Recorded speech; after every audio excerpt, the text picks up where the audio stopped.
Minecraft में मैंने ना जाने कितने सारे 100 डेज चैलेंज करे, super flat, badlands, oceans, Mowgli, Herobrine, न जाने कितने सारे। लेकिन आज मैं सरवाइव करने वाला हूँ 100 डेज एक आसमानी डिब्बे पे। क्या नहीं समझे? अरे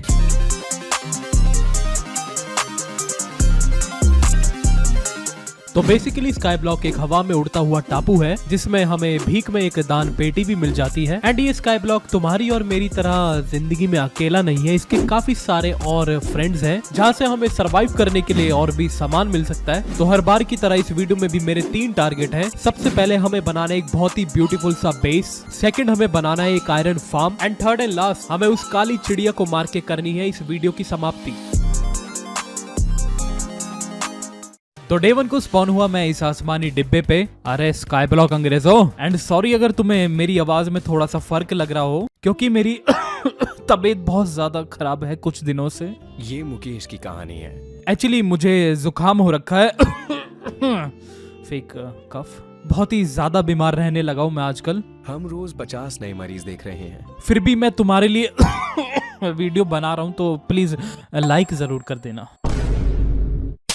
तो सबसे पहले मेरे आजू बाजू जितनी घास फूस उगी हुई थी मैंने उन्हें तोड़ा एंड उससे मुझे एक वीट सीड मिल गया। हाँ मुझे पता है वीट को हिंदी में क्या कहते हैं, लेकिन हिंदी में थोड़ा अजीब सा सुनाई देता है, पता नहीं क्यों। गेहूं, इसलिए मैं वीट ही बोलने वाला हूँ पूरी वीडियो में। आफ्टर दैट मैंने उस पेड़ को तोड़ के कुछ लकड़ी के औजार बना लिए। पेड़ तोड़ने से मुझे 3 उसके बीज भी मिल गए थे, अरे मतलब सैपलिंग। मुझे टोटल 4 बीज मिलने वाले थे लेकिन एक को ये आसमान ही निकल गया। आफ्टर दैट मैंने दान पेटी को खोला तो उसमें मुझे मिला लावा, ऑब्सीडियन, गन्ने और ये खजूर। देखो मैं खजूरी बोलता हूँ इन्हें। और इस दान पेटी में आखिरी चीज जो मुझे मिली वो थी समुद्री अचार।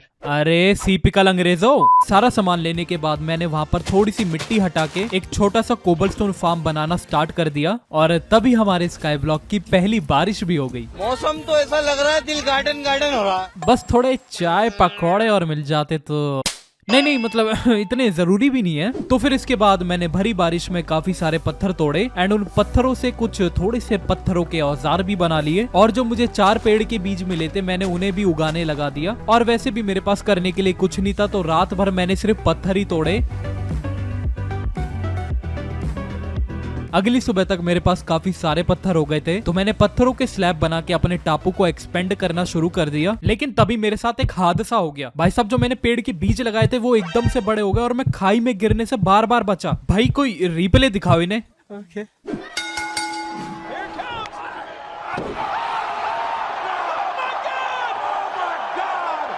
देखो वो तो मैं प्रो हूँ इसलिए बच गया, वरना कोई ऐरा गहरा नत्थु गहरा होता तो खत्म। तो फिर मेरे साथ ये हादसा दोबारा ना हो इसलिए मैंने सारे पेड़ के बीज हटा दिए और तभी बारिश भी रुक गई थी तो फिर मैंने अपने टापू को दोबारा से एक्सपेंड करना शुरू कर दिया।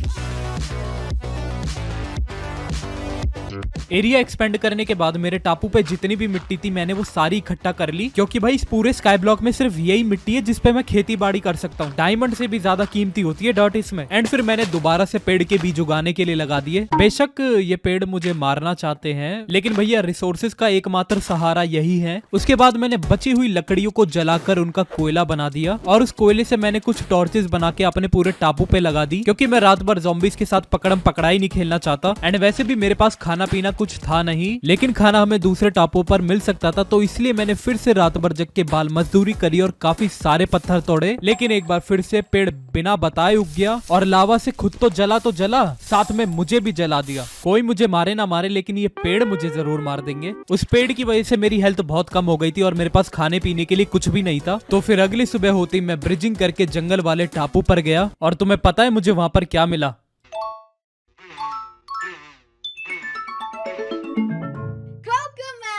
एंड फिर मैंने पूरा जंगल वाला पेड़ काट के उसकी लकड़ियां इकट्ठी कर ली और अपने कोको मेलन को भी लेके आ गया। इस मेलन का मिलना ना मिलना एक बराबर था क्योंकि इसे खाने से सिर्फ मेरा आधा हार्ट बढ़ रहा था। पर फिर मुझे याद आया मेरे पास गेहूं के बीज गेहूं नहीं सॉरी वीट मतलब कि मेरे पास वीट सीड भी था तो मैंने घर पे आके सबसे पहले उसे उगाने लगा दिया। लेकिन इस वीट सीड को उगने में ही 7 जन्म लग जाते हैं। पर उसका एक इलाज था, अगर हमें हड्डी का चूरा मिल जाए तो। अरे बोन मिल अंग्रेजों। और हड्डी के चूरे से एक और जरूरी चीज हो सकती है कि मैं अनलिमिटेड वाटर सोर्स बना सकता हूँ। तो फिर मैंने बिना देरी करे एक प्लेटफॉर्म बनाया जहाँ पर रात होते ही हड्डी पहलवान स्पॉन हो जाए और मैं उन्हें मार के हड्डी का चूरा ले लूं। प्लेटफॉर्म तो मैंने बना दिया था, लेकिन मुझे डाउट था कि यहाँ पर मॉब स्पॉन होंगे कि नहीं। लेकिन भैया रात होते ही यहाँ पर तो पूरी फौज खड़ी थी।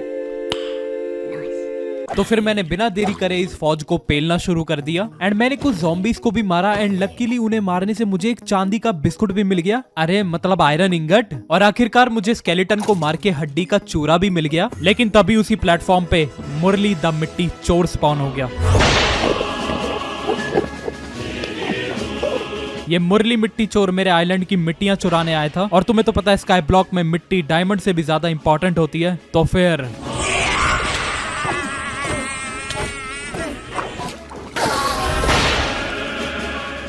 मैंने मुरली मिट्टी चोर को मार के अपने स्काई ब्लॉक की डर्ट तो बचा ली थी, लेकिन भैया उसने मार मार के मेरा भूत बना दिया था एंड हेल्थ रिकवर करने के लिए मेरे पास खाना भी नहीं था। लेकिन कोई नहीं, हमें हड्डियां मिल चुकी थी तो मैंने जल्दी से हड्डी का चूरा बना के अपने वीट को उगा लिया और फिर मैंने कोको और वीट को मिला के कुछ पार्ले जी के बिस्कुट बना लिए। हाँ, मैं बिस्कुट बोलता हूँ, बिस्किट नहीं, because I am not hungry. और फिर पार्ले जी के बिस्कुटों से पेट पूजा करने के बाद मैंने फाइनली एक अनलिमिटेड वाटर सोर्स भी बना लिया एंड उसी के बाजू में थोड़ी बहुत खेती भी कर ली। बाद में हम एक प्रॉपर सा फार्म बनाएंगे और इवन अब मेरी जान के दुश्मन पेड़ भी बड़े हो गए थे तो मैंने उन्हें काट के कुछ सैपलिंग्स को इकट्ठा करा। और सही बताऊं तो मुझे रिसोर्सेज की बहुत कमी पड़ रही थी, तो ये एकदम सही वक्त था एक मॉब फार्म बनाने के लिए एंड उसके लिए मुझे काफी सारे पत्थरों की जरूरत थी। लेकिन मेरा कोबलस्टोन फार्म बहुत धीरे काम कर रहा था तो मैंने उसे तोड़ के एक नया फार्म बनाया। लेकिन मैं इतना बड़ा चोमू प्लेयर हूँ, मैंने सेम टू सेम पहले जैसा कोबलस्टोन फार्म बना दिया। कोई नहीं दोस्तों, ऐसी छोटी छोटी गलतियां होती रहती हैं। वैसे भी एक बार किसी महान व्यक्ति ने कहा था बट चल कोई नहीं। एंड फिर फाइनली मैंने अपना कोबलस्टोन फार्म तोड़ के दोबारा से बनाया। ये कोबलस्टोन फार्म बहुत ही ज्यादा मस्त बना था बिकॉज ये एक ही बारी में 2 पत्थर जनरेट कर रहा था, जिसका मतलब मैं दुगनी तेजी से काम कर सकता था। एंड वैसे भी मुझे मॉब फार्म बनाने के लिए काफी सारे पत्थर चाहिए थे, तो फिर मैंने नेक्स्ट 3 दिनों तक सिर्फ पत्थर ही जमा करे। पर मैं एक चीज तो भूल ही गया था कि भैया मुझे इतने दिन हो गए और मैं अभी तक सोया नहीं हूँ। और तुम्हें तो पता है जब जब कोई माइनक्राफ्ट का प्लेयर सोता नहीं है उसे रोकने के लिए एक तूफान आता है। मुझ पर इन तूफानी चिड़ियाओं ने आसमानी अटैक कर करके एक दिल पे पहुंचा दिया। वो तो अच्छा हुआ कि मैं डर्ट ब्लॉक लगा के एक पेड़ के नीचे छुप गया, वरना भैया मेरी भगवान से मुलाकात हो ही गई थी। इन तूफानी चिड़ियाओं से फाइट लेने के लिए मेरे पास हेल्थ बिल्कुल भी नहीं थी, तो मजबूरन मुझे पूरी रात उस पेड़ के नीचे ही गुजारनी पड़ी। और जरा सोचो मेरी इस मजबूरी का फायदा कौन उठा सकता है। जय श्री राम। मैं इन तूफानी चिड़ियाओं से 2 मिनट के लिए क्या छुपा और पता नहीं कब इस मिट्टी चोर ने मिट्टी भी चुरा ली।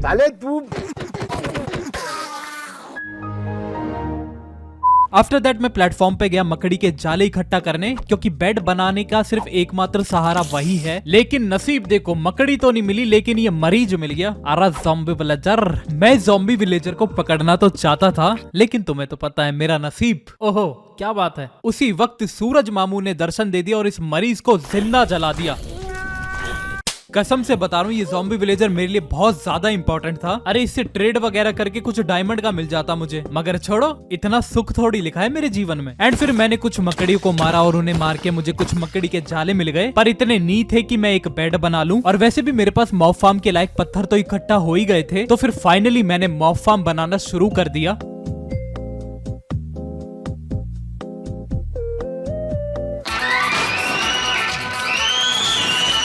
अरे भाई ये बेड बनाना पड़ेगा सबसे पहले। पर जो भी हो गाइज, मैंने आधा मॉब फार्म बना लिया था, लेकिन ट्रैप डोर बनाने के लिए मेरे पास लकड़ियां खत्म हो गई थी, तो मैंने जल्दी से पत्थरों के स्लैब बना के पेड़ उगाने के लिए एक बहुत बड़ा सा प्लेटफॉर्म बनाया। लेकिन मैंने वो कुछ ज्यादा ही बड़ा बना दिया। मेरे सारे पत्थर खत्म हो गए। अब लकड़ियों के साथ साथ मुझे पत्थर भी दोबारा से माइन करने पड़ेंगे।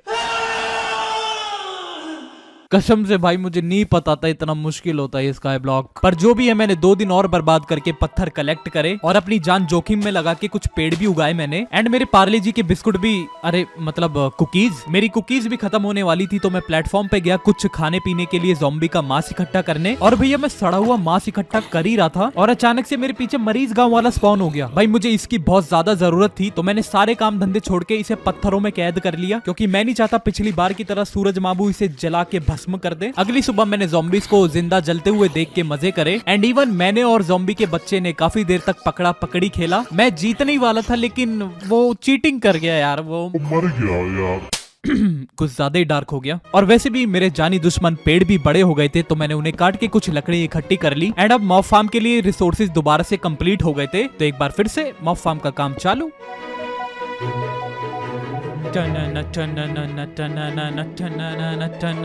तुम कर दोगे इसके पिछले हो रही है पागलपंती।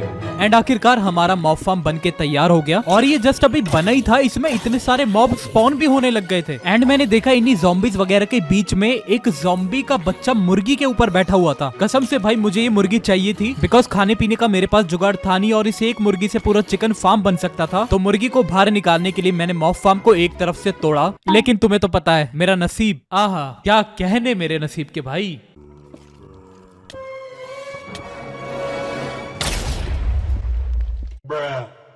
मुर्गी के शहीद होने के बाद मैंने मॉब फार्म में काफी सारे मॉब्स को मारा, और भाई कसम से क्या ही मक्खन मॉब फार्म बनाया ये मैंने। भाई इतना मस्त चल रहा था, एक्सपी तो बिल्कुल पानी की तरह बह रही थी, लेकिन एक्सपी से ज्यादा इंपॉर्टेंट चीज थी रिसोर्सेज। तो मैंने 2-3 दिनों तक सिर्फ इन मॉब्स को ही मारा, और इन मॉब्स की कुटाई करने से भाई साहब मुझे भर भर के सामान मिला, लाइक क्रीपर का चूरमा, हड्डियां, धनुष, सड़ा हुआ मांस। ये सब चीजें जो मिली ये तो ठीक है, लेकिन मुझे एक और चीज मिली, डीजे की सीडी।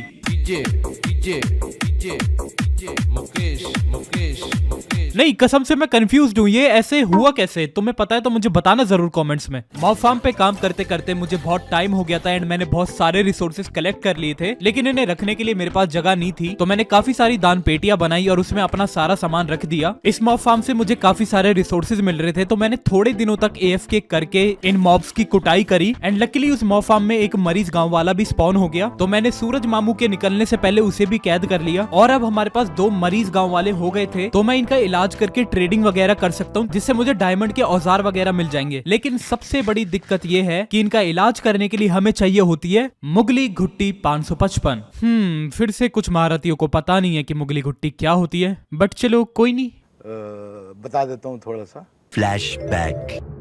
तो करीबन 1 वर्ष पहले जब सारे माइनक्राफ्ट के यूट्यूबर्स मरीज गांव वाले को ठीक करने वाली औषधि को पोशन ऑफ वीकनेस कहते थे, तब एक फरिश्ते ने जन्म लिया, और उसने पोशन ऑफ वीकनेस शब्द को ना यूज करके जो शब्द यूज करा वो था मुगली घुट्टी 555।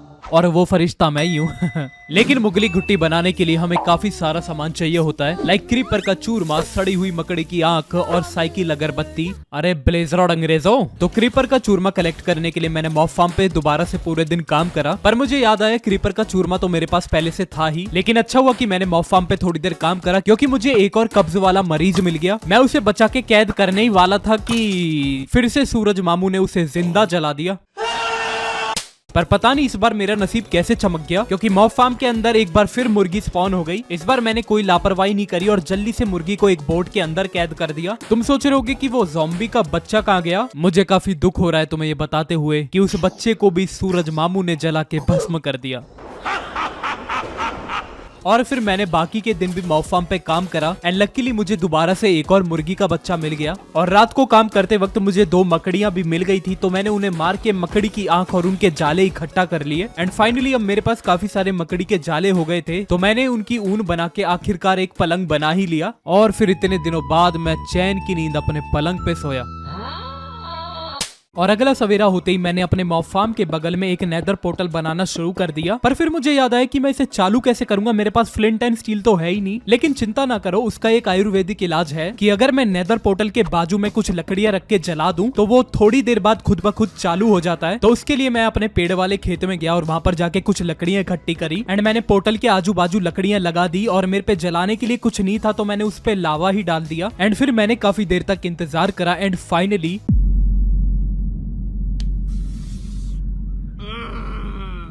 जो भी है मैंने हार नहीं मानी, और वैसे भी कर भी क्या सकता हूँ मैंने सब कुछ तोड़ के दोबारा से पोर्टल बनाया। और पोर्टल के चालू होने तक मैंने मॉब फार्म में कुछ मॉब्स की कुटाई करी, जिससे मुझे आलू वगैरह मिल गए थे। मतलब मैं अब खेती बाड़ी कर सकता था। एंड कुदरत का करिश्मा देखो कि थोड़ी देर बाद हमारा पोर्टल भी चालू हो गया। एंड वैसे भी अब हमारा नेदर पोर्टल रेडी हो गया था। एंड इवन मैं बहुत ज्यादा एक्साइटेड भी था, क्योंकि अब हमारे पास अनलिमिटेड लकड़ियां होने वाली थी, खाने के लिए अनलिमिटेड सुअर और मुगली घुट्टी का सामान भी मिलने वाला था। तो मैं बिना देरी करे उस नर्क के दरवाजे में घुस गया।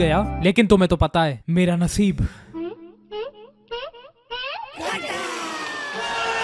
पूरे नेदर में कुछ नहीं, बस नील बटे सन्नाटा था। लेकिन तुम्हें तो पता है मैं कभी हार नहीं मानता, तो मैं अपने स्काई ब्लॉक वाले वर्ल्ड में वापस गया एंड वहां से मैंने कुछ पत्थर इकट्ठा करे एंड उन पत्थरों से मैंने नेदर में प्लेटफॉर्म बनाना स्टार्ट कर दिया। एक्चुअली इससे होगा ये कि यहाँ पर सुअर स्पॉन होने लग जाएंगे, जिन्हें मारने से मुझे खाने के लिए सड़ा हुआ मांस और सोने के बिस्कुट मिल सकते हैं। अब तुम सोच रहे होगे कि भैया मोगैम्बो तू सोने के बिस्कुट का करेगा क्या? देखो बात ऐसी है, अगर हमारा नसीब सही रहा तो यहाँ पर सोन परी स्पॉन हो सकती है। अरे मैं इन वाले सुअरों को सोन परी कहता हूँ बिकॉज ये सोने के बदले में सामान वगैरह देती है ना। अरे मतलब माइनक्राफ्ट वाला सामान शैतानो। तो सोने के बिस्कुट इकट्ठा करने का मेन रीजन यही है कि मैं सोने को सोन परियों के साथ ट्रेड करके ग्रेवल ले सकूं। देखो ग्रेवल से होता ये है कि हम अपनी डर्ट को मल्टीप्लाई कर सकते हैं, जो कि काफी सारी डर्ट इकट्ठा करने का सबसे आसान तरीका है। एंड अब हमारी सोने की मशीन रेडी हो गई थी एंड ऑलरेडी यहाँ पर काफी सारे सुअर स्पॉन होने लग गए थे। तो मैंने बिना देरी करे इन सुअरों की कुटाई करना स्टार्ट कर दिया। सिंस इस पूरे नेदर में सुअरों के स्पॉन होने के लिए यही प्लेटफॉर्म था, तो यहाँ पर अंधाधुंध सुअर आए जा रहे थे और मुझे उन्हें मार के काफी सारे सोने के बिस्कुट भी मिल रहे थे। लेकिन एक छोटी सी गलती हो गई, हमारी सोने की मशीन में थोड़ा सा गैप था जिसमें से सुअरों के किड्स बाहर निकल गए और उन्होंने ऑलमोस्ट मेरी आत्मा को परमात्मा से मिला ही दिया था।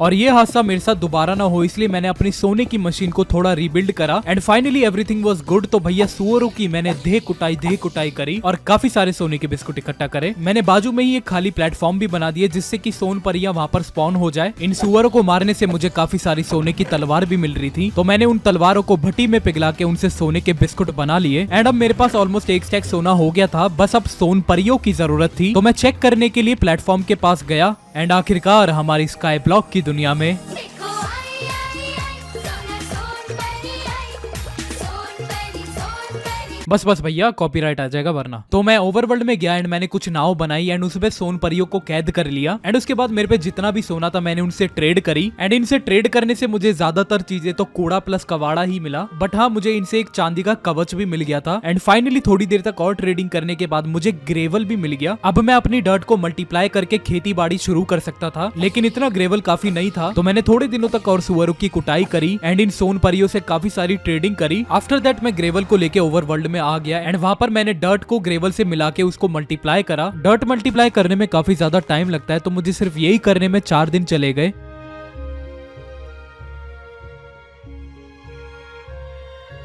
डर्ट मल्टीप्लाई करने के बाद मुझे ट्रेडिंग से जो चांदी के नगेट्स मिले थे मैंने उनसे चांदी के बिस्कुट बना लिए एंड फाइनली अपना एक आर्मर कंप्लीट कर लिया। और उसके बाद मैं लकड़ी के स्लैब बना के स्काई ब्लॉक के दूसरे टापुओं पर गया एंड वहां से मैंने अलग अलग तरह की लकड़ियां इकट्ठी करी। सबसे अच्छी बात ये थी कि मुझे उन टापू से और ज्यादा मिट्टी भी मिल गई थी, तो मैं मिट्टी और दूसरे पेड़ों की सैपलिंग लेके अपने आइलैंड पर वापस आ गया। नई मिली मिट्टी को मैं मल्टीप्लाई करके और ज्यादा मिट्टियां बना सकता था, तो इसलिए मैं नेदर में गया सोन परियों से ग्रेवल की ट्रेडिंग करने। पर भैया वहां तो भाई साहब 6 से 7 मुरली मिट्टी चोर बैठे हुए थे मेरे गोल्ड फार्म में। मैं तो चुपचाप उल्टे कदम वापस आ गया और शांति से अपना खेत बनाना शुरू कर दिया।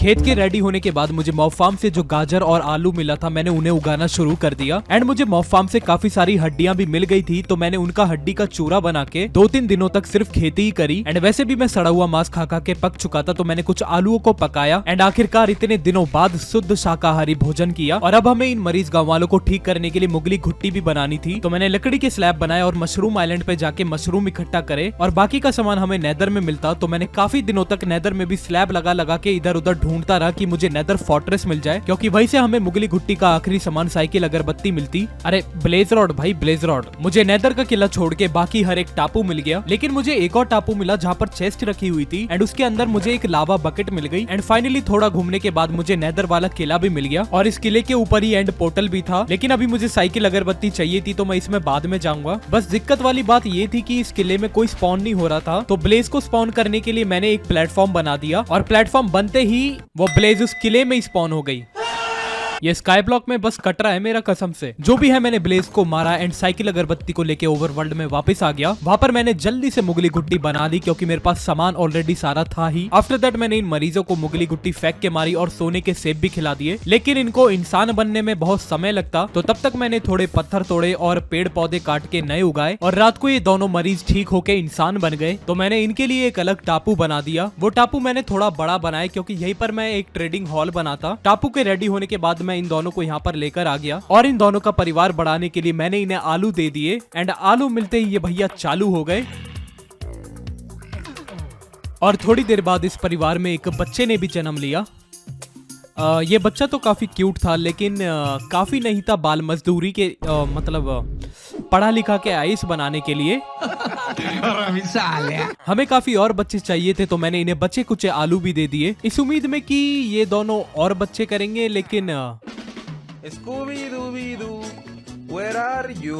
ये कर लो पहले। तो जब तक ये यहाँ की आबादी बढ़ाते मैं चला गया अपने खेत में एंड वहाँ पर मैंने गन्ने की खेती शुरू कर दी और मैंने अपने फार्म पे मॉब्स को मार के रॉटन फ्लैश भी इकट्ठा किया। ये सब काम निपटा के मैं गांव वालों के पास गया एंड अब वहाँ पर काफी सारे बच्चे खेल रहे थे, लेकिन ये बच्चे बड़े नटखट थे। ये तीनों यहाँ से भागने की प्लानिंग बना रहे थे, लेकिन मैंने टापू काफी बढ़िया से बनाया है, इनका बाप भी नहीं भाग सकता यहाँ से। और फिर मैंने अपने गांव वालों को जॉब्स दे दी। एक को मैंने पढ़ा लिखा गांव वाला बनाया और दूसरे को क्लैरिक से मैंने रॉटन फ्लैश की ट्रेड कर करके काफी सारी एमरल्ड्स इकट्ठा कर ली और मैंने अपने पढ़े लिखे गांव वाले को भी गन्ने और बेफालतू की खरीदारी करके प्रोफेसर साहब बना दिया। एंड ये अब मुझे नेम टैग दे रहा था तो मैं गाँव वालों का नामकरण कर सकता था। तो पहले वाले का नाम तो मैंने रखा एंड्रयू टेट। ये नाम रखने का बस एक ही रीजन था और दूसरे वाले का नाम मुझे कुछ सूझ ही नहीं रहा था तो मैंने उसका नाम रख दिया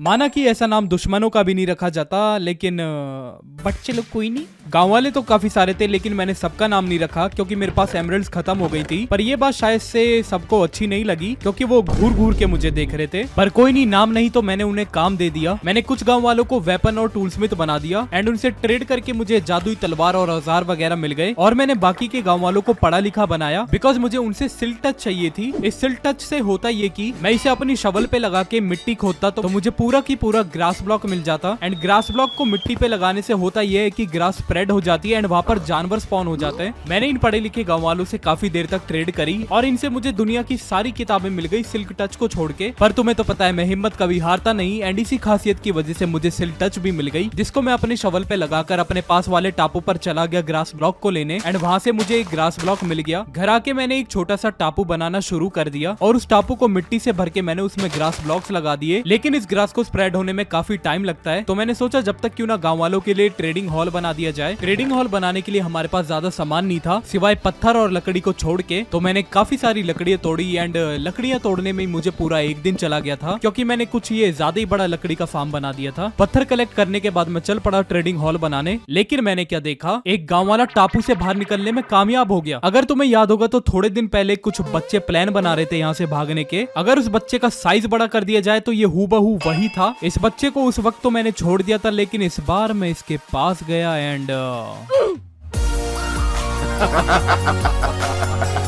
कोई गाँव वाला इस टापू से दोबारा बाहर ना निकल पाए तो मैंने फाइनली ट्रेड हॉल बनाना शुरू कर दिया। ट्रेड हॉल बनाने के लिए मेरे पास सिर्फ लकड़ियां और पत्थर ही थी तो मैंने इन्हीं दो सामान से ट्रेड हॉल बनाने की कोशिश करी।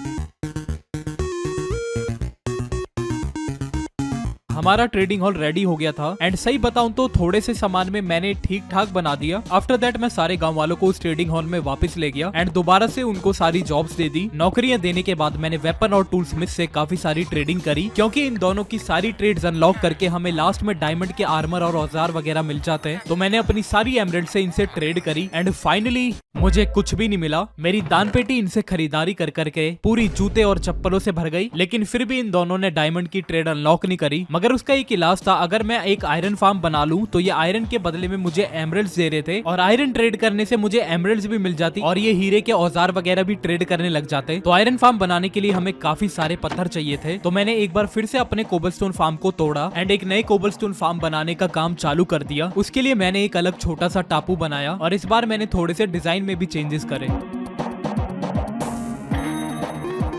हमारा नया कोबलस्टोन फार्म भी रेडी हो गया था एंड इस बार ये पहले से भी अच्छा काम कर रहा था क्योंकि अब ये 3 पत्थर जनरेट कर रहा था। तो मैंने आयरन फार्म के लिए इस पे 2 दिनों तक काम करा एंड काफी सारे पत्थर कलेक्ट करे। पत्थर इकट्ठे करने के बाद मैं वापस जा रहा था कि मैंने क्या देखा, हमारे टापू पर सारी घास फैल चुकी थी एंड वहाँ पर काफी सारे जानवर स्पॉन हो गए थे। मतलब कुछ ज्यादा ही इतने मैंने एक्सपेक्ट नहीं करे थे, पर जो भी है वो डिस्पॉन ना हो तो मैंने नाव बनाकर उन्हें उसमें बैठा दिया एंड फिर मैंने गाँव वालों से बाकी का सामान खरीद के आयरन फार्म का काम चालू कर दिया।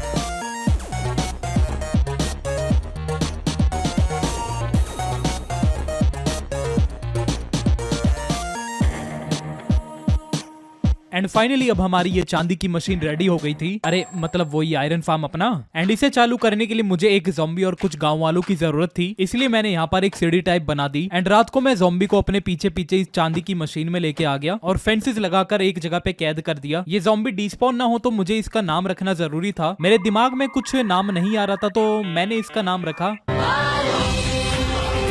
पता नहीं नाम रखते वक्त मुझे मेरे बचपन की याद आ गई जब मैं बालवीर देखता था। पूछा किसी ने?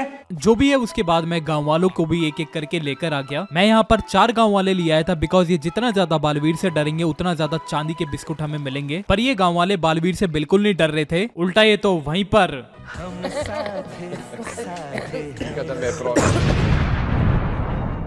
तो अब हमारी चांदी की मशीन रेडी थी एंड काफी सही चल रही थी, लेकिन चांदी के बिस्कुटों को इकट्ठा होने में काफी टाइम लगता। तो जब तक मैं अपने सारे जानवरों को टापू से बाहर लेके आ गया क्योंकि मुझे इनके लिए एक छोटा सा तबेला बनाना था। सामान तो मेरे पास सारा ऑलरेडी था, लेकिन मुझे डिजाइनिंग के लिए ब्रिक्स चाहिए थी जो कि मुझे गाँव वालों से ट्रेड करके भी मिल गई थी। तो मैंने उसी ग्रास वाली जगह पर इनका तबेला बनाना शुरू कर दिया।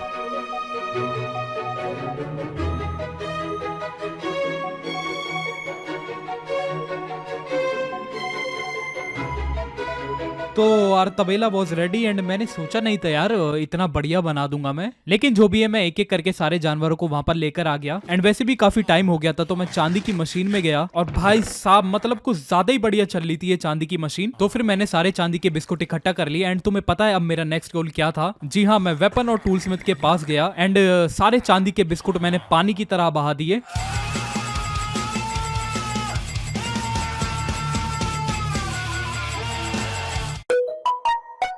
फाइनली मुझे इनसे हीरे के कवच और उनके औजार मिल गए एंड वैसे भी इतने दिनों से मजदूरी कर करके मेरी 100 एक्सपी तो हो ही गई थी। तो मैंने अपने सारे औजार वगैरह एन्चेंट कर लिए और अब हमारा स्काई ब्लॉक का वर्ल्ड भी रेडी था, बस कमी थी तो एक प्यारे से घर की। तो मैंने सारी एमरल्ड्स के बदले गाँव वालों से घर बनाने का सामान खरीद लिया और पत्थरों को पिघला के मैंने अलग अलग डिजाइन के बना लिए और बस फिर घर बनाने का काम चालू कर दिया।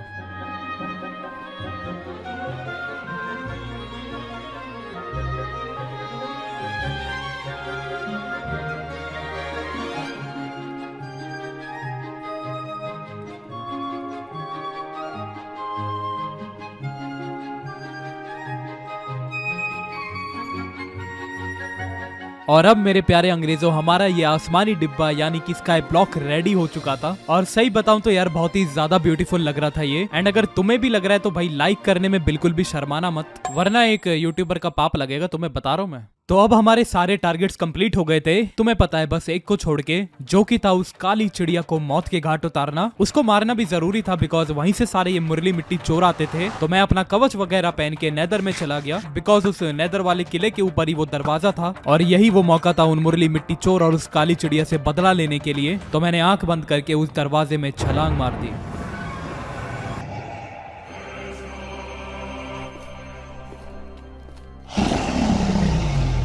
Watashi wa uchi wa mogenbo desu. Anata o kurashii another dragon no tamago o nusumi ni ikemashita. Nani itte no? Saigo no kotoba.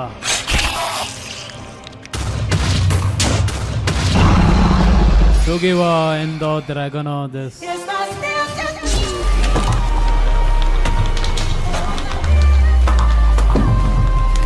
देखो भाई ऑब्वियसली मैंने एंडर ड्रैगन को मारा, लेकिन मैंने सोचा इस बार क्यों ना थोड़ा सा नारुतो स्टाइल में मारे। और वैसे भी तुम सब भी बोर हो गए होगे यार यूट्यूबर को एंडर ड्रैगन मारते हुए देख देख कर। पर जो भी है, काली चिड़िया को मारने के बाद मैं उसका अंडर लेकर अपने स्काई ब्लॉक में आ गया एंड वहां पर मैंने एक टापू पे रख दिया। और बस हमारे आखिरी 100 दिन यहीं पर कंप्लीट हो गए। और सही बताऊं तो अंग्रेजों, मुझे बहुत मजा आया स्काई ब्लॉक खेलने में और मुझे उम्मीद है तुम सबको भी पसंद आया होगा। तो प्लीज लाइक एंड सब्सक्राइब जरूर कर देना, बिकॉज बहुत ज्यादा टाइम लगा है मुझे इस वीडियो को बनाने में। तो बस फिर अब मिलेंगे नेक्स्ट 100 डेज की वीडियो में, तब तक के लिए तुम फूको।